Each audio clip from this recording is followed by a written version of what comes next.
Merci beaucoup pour cette introduction. Merci beaucoup au comité de m'avoir invité. Bonjour à toutes et à tous. Je commencerai par peut-être une question concrète. Si vous êtes intéressé par la botanique, mais néanmoins, si dans vos promenades, vous ne souhaitez pas embarquer votre fourgonnier, même dans sa version réduite, en fait, ce que je vous conseille, c'est d'aller sur le site de PlanteNet, de décharger l'application sur votre smartphone, et vous pourrez reconnaître toutes les plantes que vous aurez la chance de croiser. Donc PlanteNet, c'est une plateforme qu'on peut situer dans le domaine des sciences participatives, au sens où c'est des connaissances qui sont mises à disposition des usagers, des amateurs ou des professionnels amateurs, des pro-amateurs, c'est-à-dire des amateurs qui aiment vraiment et donc qui se professionnalisent dans la relation avec des entités. PlanteNet, c'est le fruit d'une collaboration entre une association de botanistes, Tela Botanica, et des organismes de recherche, l'INRIA, l'INRA, le CIRAD, pour l'essentiel. Si vous avez des intérêts pour les relations entre nutrition et santé, au-delà peut-être de l'effet post-trêve de Noël, et si au-delà de la consultation qu'on vous propose à l'heure de l'apéritif avec la diététicienne d'Interfed, vous souhaitez effectivement vous investir dans ces questions, vous pouvez vous inscrire donc à Nutrinet, qui est une initiative qui a été prise par des chercheurs, notamment de l'INSERM, de l'INRA, donc qui est coordonnée par Serge Albert, et qui produit des connaissances sur les relations entre nutrition et santé, du fait de la collecte en permanence de données sur les habitudes alimentaires et sur un certain nombre d'indicateurs de santé. Donc voilà, on pourrait en rester là pour dire les sciences participatives, finalement, c'est une révolution qui accompagne les technologies de l'information et de la communication, et cela permet de collecter des données qui étaient jusque-là inaccessibles. Et c'est cette participation en fait des citoyens, alors les individus, on les appelle amateurs ou consommateurs, ou patients, etc., qui permet effectivement de produire des données qu'on ne pouvait pas produire avant. C'est quelque chose qui est très important dans le domaine des sciences de la nature, des sciences naturelles, et donc par rapport à la biodiversité, il y a des contributions qui sont extrêmement importantes, et des données par exemple sur les liens entre biodiversité et changement climatique qui sont produites du fait de la contribution de nombreux observateurs de la nature, qu'il s'agisse d'orties, d'ornithologues ou autres, qui permettent de collecter des données qui ne pourraient pas être accessibles aux chercheurs. Et donc aujourd'hui en France, on a une très grosse opération qui s'appelle 65 millions d'observateurs, qui est coordonnée par le Muséum naturel d'histoire naturelle, avec toute une série d'opérations qui associent des associations, mais également des citoyens ordinaires, j'ai envie de dire, mais également dans le domaine de la santé, en fait, on a de nombreuses expériences de ce type. Donc en fait, on a un phénomène science participative qui est très important, mais je voudrais dire de suite en fait que le phénomène de science participative, il n'est pas nouveau, et deux, il ne se limite pas à ces contributions des citoyens, des individus, pour la collecte des données.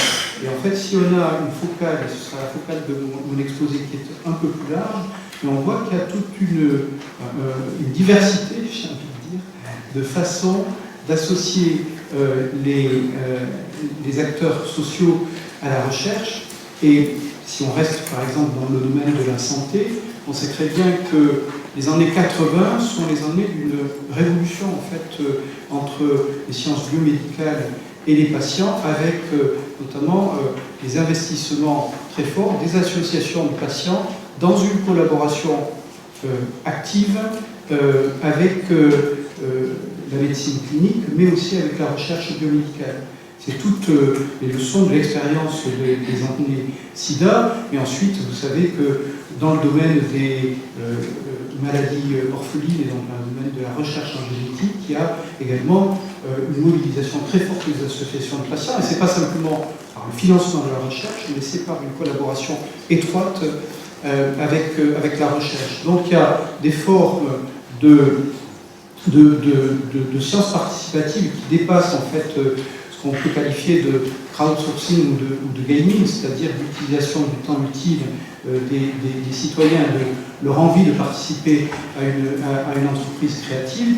Et donc là, pour rester dans le domaine agronomique, je citerai simplement deux exemples. Le premier, c'est la modélisation d'accompagnement qui a été mise au point notamment par des collègues de l'INRA et qui vise précisément par rapport à des problèmes qui sont des problèmes en général de gestion de ressources communes et de dynamique de population humaine, en fait proposer une modélisation qui intègre les savoirs et l'expérience des acteurs concernés. Un autre exemple qui est tout à fait important aujourd'hui dans le cadre des politiques de recherche européenne, c'est les approches multi-acteurs. Depuis 2014, donc, la Commission européenne, notamment par la branche DG Recherche et Direction Générale Agriculture, privilégie dans le domaine des politiques de recherche sur les espaces ruraux et sur l'agriculture, une approche multi-acteurs. Je cite, donc les approches multi-acteurs sont des projets collaboratifs auxquels participent tous les acteurs concernés, agriculteurs, industrie, consommateurs, dans un véritable processus de coproduction de connaissances dans les différentes phases de conception et de mise en œuvre du projet. Un exemple, le projet Diversifood. Alors je ne sais pas si c'est visible, mais en tout cas, vous voyez que l'idée de ce type de projet, c'est que c'est des projets qui sont multi-acteurs et qui associent en fait des acteurs qui appartiennent à différents mondes, le monde de la recherche, le monde de l'agriculture et du conseil agricole, le monde de la distribution et plus généralement la société civile. Alors, c'est pas nouveau, c'est pas complètement nouveau. En tout cas, ce qui est vraiment très important, c'est que tous les acteurs, chercheurs et praticiens contribuent à toutes les étapes du projet, du début à la fin, dans des démarches de co-conception et de coproduction. Donc aujourd'hui, c'est un enjeu très important et on est vraiment dans un domaine de sciences participatives.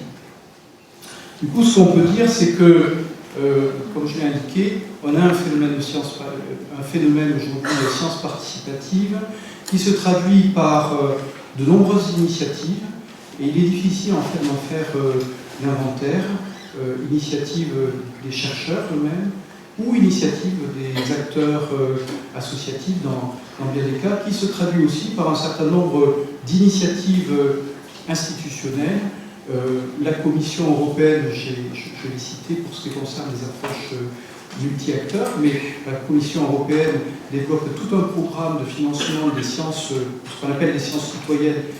Et dans le vocable de la Commission européenne, il s'agit plutôt de programmes type crowdsourcing ou gaming. Le ministère de la Recherche avait en 2015 demandé à François Houlier de réaliser un rapport sur les sciences participatives, et je vais revenir.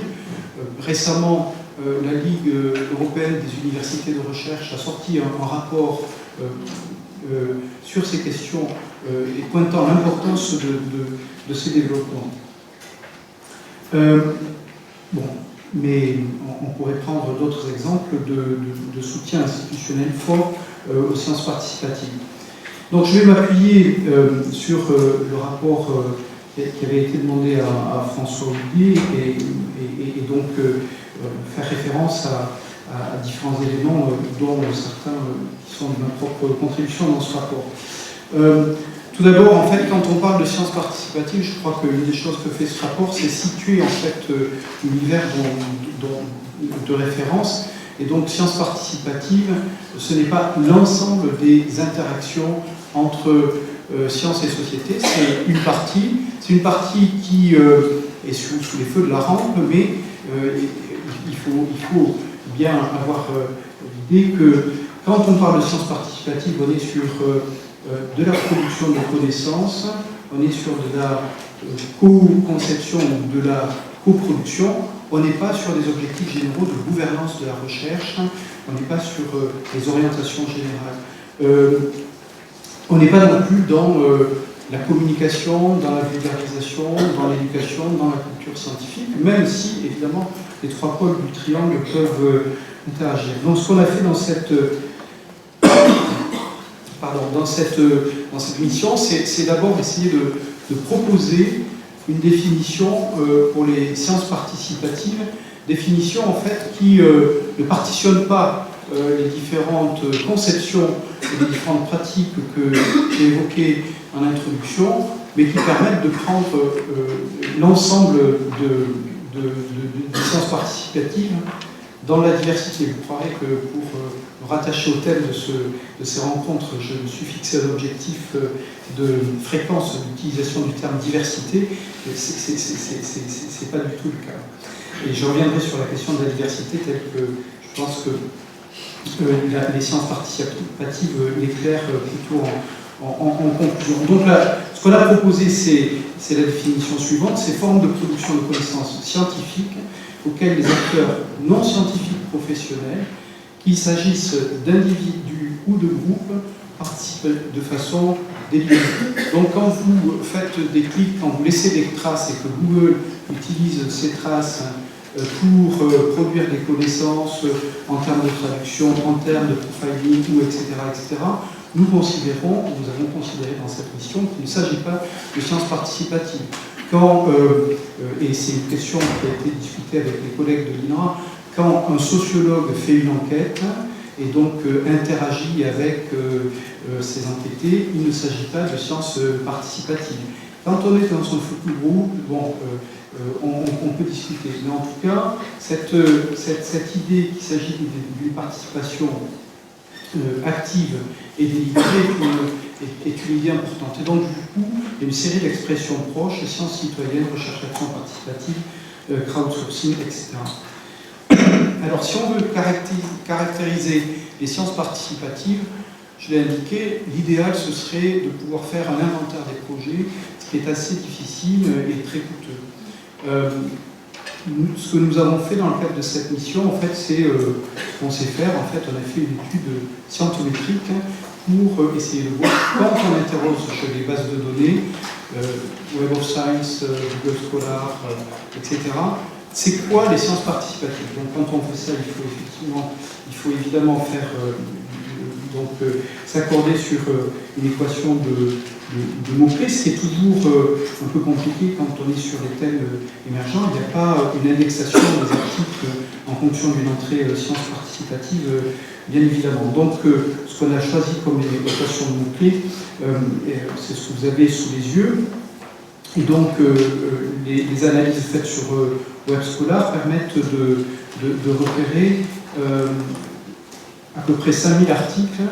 Ce que vous voyez, en fait, c'est qu'on a une croissance, disons, exponentielle à partir de, on ne voit pas bien les années, mais à partir de 2000. Donc, un phénomène ancien, mais à une croissance très très forte à partir de 2000.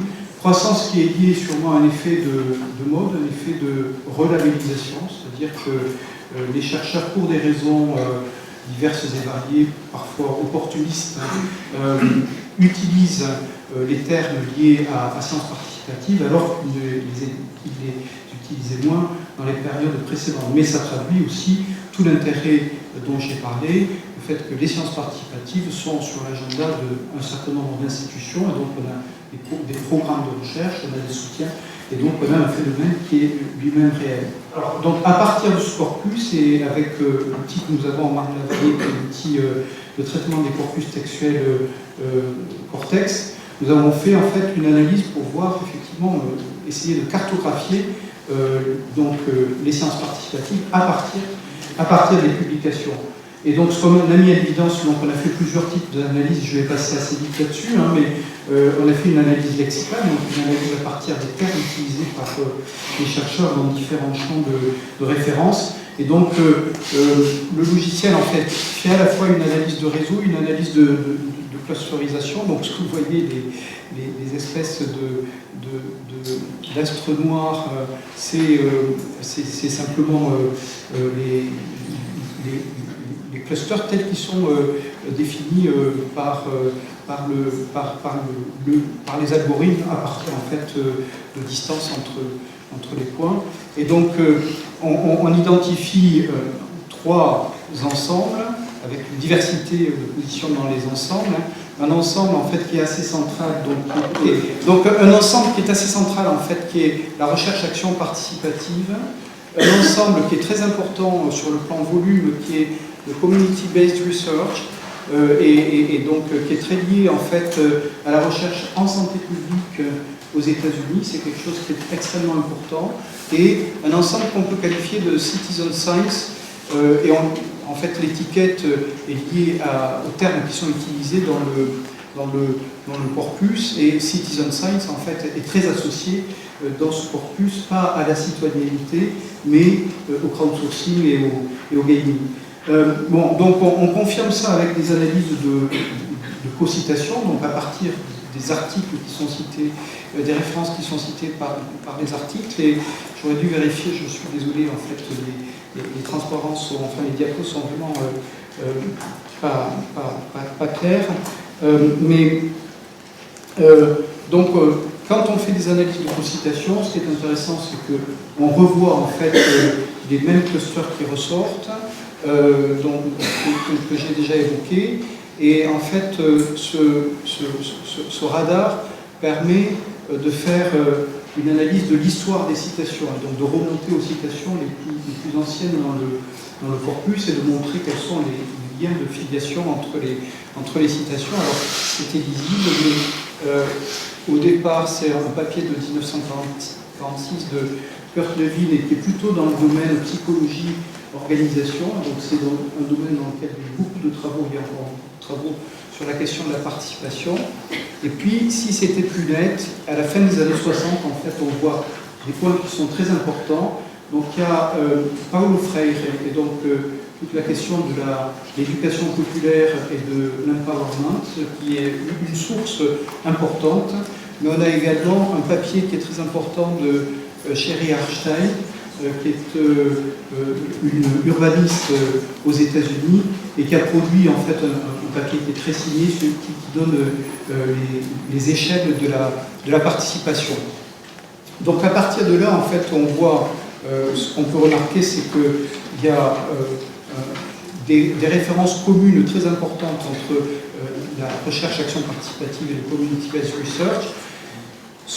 Quand on utilise ce corpus, qui est un corpus vraiment qui est le corpus des références scientifiques, ce qu'on voit, c'est que, en fait, ce qu'on peut appeler Citizen Science, c'est encore une fois très lié donc, à crowdsourcing et gaming. En fait, du point de vue des traditions de recherche, c'est quelque chose qui apparaît comme très, très récent. Donc l'article qui ressort à ce niveau, il y a toute une série de filtres, c'est un article de Turnbull qui est au laboratoire d'ornithologie de Cornell. On pourrait remonter plus loin, mais avec ce type de filtre, c'est ce qui ressort. Alors, par rapport à ça, en fait, ce qu'on voit, c'est qu'il est nécessaire d'avoir en fait, une vision large des sciences participatives, et en même temps de mettre un peu d'ordre dans cette diversité avec, et donc l'outil qui tombe le sens, c'est la typologie. Donc il y a différentes tentatives de typologie. Récemment, la mission en sciences en société de l'UNRWA a organisé un atelier sur les sciences participatives. En fait, avec la contribution des participants, les animateurs ont fait émerger différents axes de différenciation. Donc, est-ce que l'initiative vient des partenaires ou est-ce qu'elle vient des chercheurs? Est-ce que c'est un projet qui est orienté vers la recherche participative, plutôt orientée vers l'action? Est-ce qu'il y a une tentative de produire des connaissances génériques ou est-ce qu'on est plutôt dans des problèmes locaux et des connaissances spécifiques? Est-ce que les questions sont co-construites avec les partenaires ou bien est-ce que les partenaires sont uniquement dans un rôle de collecte ou d'analyse de données? Et quelle est la posture des chercheurs dans ces initiatives? S'agit-il de chercheurs qui ont un rôle de partie prenante et qui se considèrent également comme acteurs, ou bien sont-ils dans une posture plus traditionnelle d'observateur extérieur? Voilà, donc on peut avoir, quand on réfléchit et de façon assez inductive à ce que sont les sciences participatives, on peut voir qu'il y a une très grande diversité et que la compréhension de cette diversité nécessite d'explorer différentes dimensions. Dans cet atelier, en fait, ils avaient identifié une vingtaine de dimensions. Là, j'ai dit celles qui sont les plus importantes après les délibérations des chercheurs. Alors, ce qu'on a fait dans le rapport de la mission en sciences participatives, c'est simplement, on s'est appuyé sur l'analyse scientométrique, c'est-à-dire pour essayer de donner une première représentation de cette diversité. Et ce qu'on voit, c'est que les démarches se différencient de différents points de vue. Bon, évidemment, la motivation n'est pas la même. Ce qui motive l'intervention de citoyens dans ce qu'on appelle les sciences citoyennes, c'est la curiosité principalement. Les collègues du ministère du Muséum national d'histoire naturelle ou les collègues ou les responsables de Tela Botanica disent aussi c'est la question de l'impact. C'est-à-dire si je suis prêt en tant que citoyen bénévole à collecter des données sur la biodiversité, c'est que je pense que la collecte des données sur la biodiversité ne nourrit pas simplement la connaissance, mais que ça nourrit la production d'indicateurs qui vont être utilisés pour l'action. Et Daniel Mathieu, le président de Tela Botanica, dit qu'il faut vraiment, du point de vue de la mobilisation des relations avec les autres nombreux amateurs de Tela Botanica, il faut vraiment qu'on soit sur les deux jambes, sur la jambe de la curiosité, mais également sur la jambe de l'impact. Je l'ai dit, le community-based research, en fait, c'est quelque chose qui est très spécifique de la santé publique aux États-Unis. C'est absolument impressionnant en termes de volume. Donc, il y a beaucoup de publications scientifiques à partir de cela. Donc, la dynamique, en fait, elle naît de groupes concernés qui vont s'impliquer dans la résolution des problèmes qui les concernent. Et donc, l'objectif, c'est l'amélioration des conditions d'existence et la reconnaissance des problèmes. Donc c'est un quartier défavorisé dans les faubourgs de Chicago où on constate qu'il y a des fréquences anormales de cancer ou de maladies respiratoires. C'est à partir de là en fait qu'il y a une dynamique de coproduction entre les populations concernées et les chercheurs en santé publique aux États-Unis. Il y a pas une discipline, c'est une sous-discipline de la santé publique, mais il y a tout un corpus et toute une institutionnalisation de ces questions, encore une fois, aux États-Unis. La recherche participative, en fait, la recherche-action participative, c'est aussi quelque chose, dont je l'ai indiqué, qui a des racines très profondes. Les papiers datent des années 1950 à 1960, c'est quelque chose qui est pratiquement institutionnalisé, notamment avec un très fort soutien de la Banque mondiale à la recherche-action participative. Et l'objectif, en fait, c'est la transformation, c'est la résolution des problèmes, c'est la transformation et c'est l'innovation socio-technique. Donc, du coup, en fait, quand dans ma définition, j'indiquais les sciences participatives, c'est la contribution de non-chercheurs professionnels à la production de connaissances scientifiques. En fait, la conception de ce que sont les connaissances scientifiques est évidemment différente. On pourra revenir là-dessus si vous le souhaitez. Alors, je finirai en fait en indiquant quels sont les enjeux des sciences participatives aujourd'hui, et notamment avec un prisme qui est assez binaire, le prisme bénéfices et risques. Alors, les bénéfices des sciences participatives, en fait, on peut les voir en fait de deux points de vue, en termes de production de connaissances ou en termes d'effet sur la société. Donc, en termes de production de connaissances, il y a les risques qui sont cités et qui sont documentés, les bénéfices qui sont cités et qui sont documentés, c'est la réduction des coûts de collecte de données, le fait qu'on a un gain de temps lié aux effets de foule, et donc ça permet de faire des choses qui étaient inaccessibles jusque-là. L'exemple le plus emblématique, c'est celui de la plateforme Foldit sur le repliement des protéines, où on voit en fait que par des effets de foule qui sont permis par la plateforme, en fait, on peut avoir sur certains domaines une plus grande efficacité que les laboratoires de recherche, un accès à un ensemble de savoirs et compétences nécessaires pour traiter des problèmes complexes, et un accès à des données ou des connaissances qui ne seraient pas sinon accessibles, voire par exemple ce que j'ai dit avec les deux premiers exemples que j'ai pris. Sur le plan des bénéfices sociaux et sociétaux, on peut voir un effet en termes d'éducation et de culture scientifique. Bon, c'est très discuté, mais c'est un bénéfice potentiel, évidemment, avec cette idée qu'avec des participations, c'est 5, c'est 0, c'est 5, c'est ça? D'accord, très bien, c'est parfait, on va se poser en douceur, vous allez voir. Donc, l'idée, c'est qu'on peut avoir une participation assez massive, en fait, des individus. Je parlais des 500 000 participants à la cohorte Nutrinet. Il y a plus d'1 million de personnes qui ont déchargé l'application dans le net. Donc, on est sur les plateformes Foldit, c'est des centaines de milliers d'individus. Donc, on est sur quelque chose qui est relativement important sur le plan numérique. Donc, résolution de problèmes qui sinon on ne le serait pas. Il y a une dimension que j'ai évoquée très rapidement, qui est une dimension d'empowerment et en fait une dynamique des groupes concernés. Et Michel Cadon a beaucoup travaillé sur cette question. Une amélioration des conditions de mise en œuvre, mais aussi une amélioration de la citoyenneté. J'ai repris la citation de l'Association européenne des sciences citoyennes. Donc les citoyens créent la connaissance et la connaissance crée les citoyens. Et en cela, en fait, cette association fait écho à un texte mineur, disons, d'Emmanuel Kant de 1784, dont son texte, dans lequel il répondait à la question « Qu'est-ce que c'est que les lumières ?» Et dans ce texte, en fait, Kant disait, en fait, sapere aude, donc ose savoir par toi-même, et faisait en fait du rapport au savoir, du rapport des citoyens au savoir, le vecteur de l'émancipation et le vecteur de la constitution du citoyen et de la citoyenneté.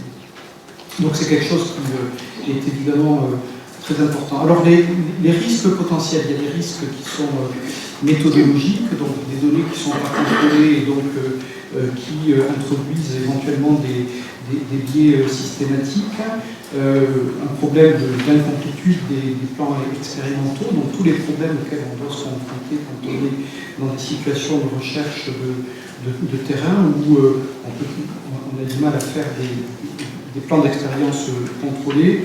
Il y a des risques qu'on a qualifiés de déontologiques, donc des risques liés donc plutôt professionnels, des risques liés à la rigueur scientifique, enfin, manque de rigueur scientifique et à la remise en cause de l'autonomie de la recherche, des risques qu'on a qualifiés de éthiques, donc risques qui seraient liés en fait à l'instrumentalisation de l'autre et à des rapports qui seraient très dissymétriques, donc liés à un manque de respect mutuel et qui se manifesterait dans le peu de reconnaissance des contributions, surtout des contributions des non-professionnels, l'absence de transparence des méthodes, des protocoles et de l'usage des données, et puis les risques économiques et sociaux, en fait, le risque qui est une vraie question, en fait, le maintien de la mobilisation des acteurs non professionnels. On voit des formes d'épuisement, en fait, qui sont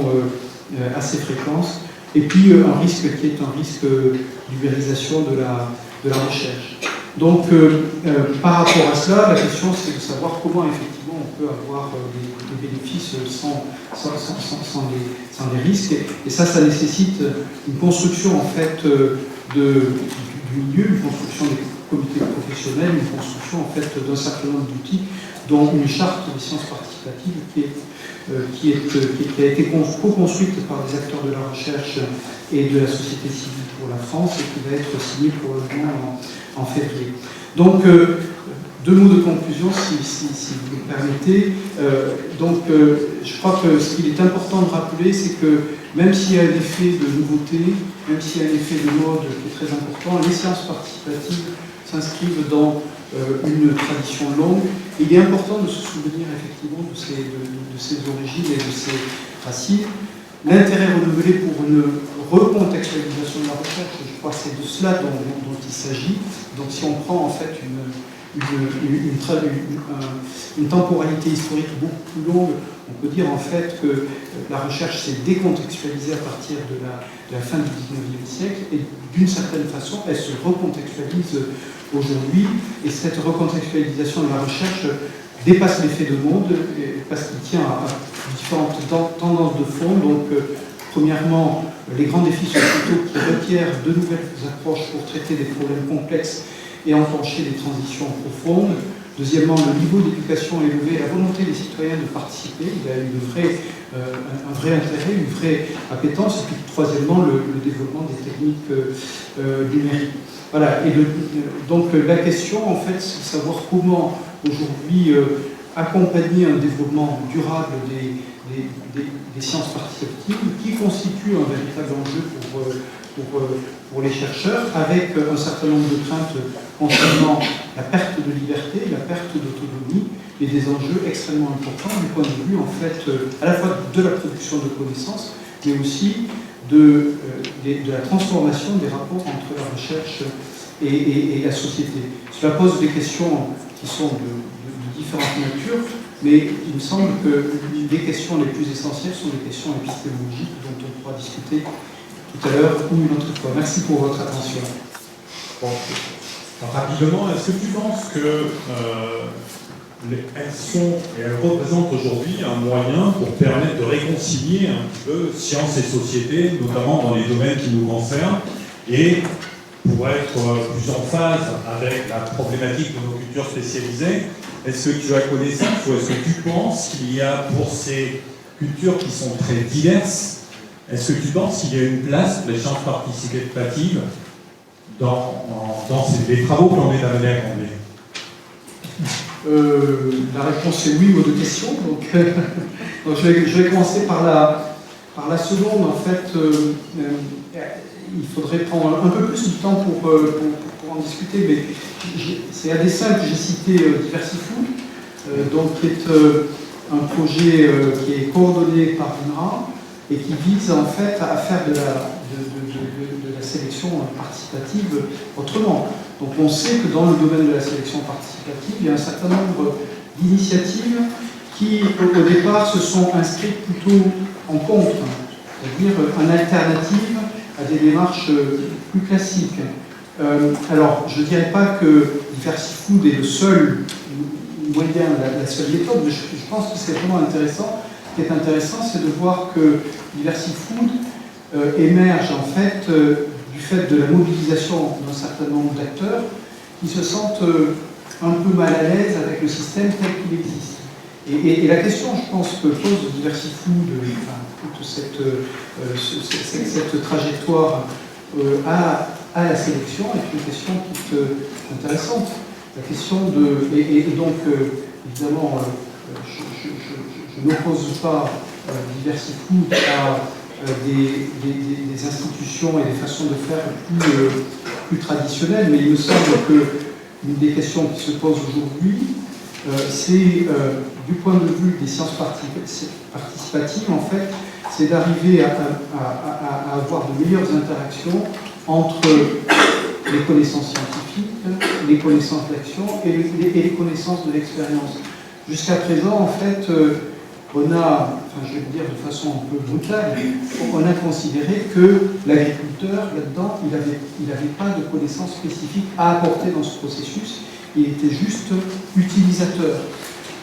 ce à quoi nous invite la Commission européenne, et je pense que c'est vraiment important de noter avec les approches multi-acteurs, c'est que les groupes d'agriculteurs doivent être dedans.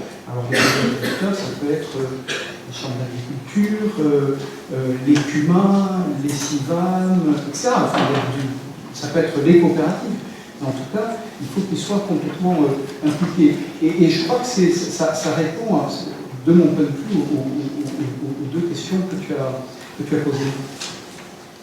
L'autonomie de la science était pointée comme un point délicat, un point de risque. Est-ce que l'autonomie de la science, c'est une nécessité? Est-ce que c'est une valeur ou est-ce que c'est un mythe? J'avais une discussion sur ces questions avec Françoise Barré-Sinoussi, donc prix Nobel de médecine pour ses travaux sur le sida. Et elle disait en fait le changement dans ma vie professionnelle, mais dans ma vie tout court, c'est les années sida. C'est de faire connaissance avec les patients qui avaient en eux les problèmes sur lesquels je travaillais dans mon laboratoire. Et ça a complètement changé son rapport à la recherche. Elle disait, à l'époque, évidemment, avant le prix Nobel, parce que maintenant on lui dit moins de choses comme ça, mais les chercheurs disaient, mais qu'est-ce que tu perds comme temps avec les pauvres? Bon, il y a une mission de l'Institut Pasteur, donc elle a beaucoup travaillé au Vietnam, etc. Et ça, c'est un engagement de chercheurs avec la société qui a été vraiment pour elle déclenché par les années sida. Il est clair que quand on discute avec, je poursuis sur cette conversation, avec elle, la liberté de la recherche est quelque chose qui est absolument important, et d'autant plus qu'elle est menacée quand même par différentes façons le management public qui conduit vraiment à réduire les possibilités de la liberté de la recherche. La liberté de la recherche, ce n'est pas qu'une fiction, c'est inscrit dans la Constitution allemande pour, je pense, de bonnes raisons. Mais le couple de la liberté, c'est la responsabilité. Et le chercheur a une responsabilité très forte vis-à-vis de la société. Donc du coup, ce qui est intéressant, c'est que, c'est une hypothèse qu'on a testée sur encore plus, la question de l'autonomie de la recherche, elle est beaucoup plus mentionnée par des chercheurs qui n'ont pas d'expérience des sciences participatives. Donc c'est quelque chose qui finalement est assez corrélé à cette distance et à une crainte de l'autre. Bon, voilà. Donc du coup, évidemment, c'est quelque chose qu'il faut prendre en compte, mais qu'il faut aussi savoir retraduire.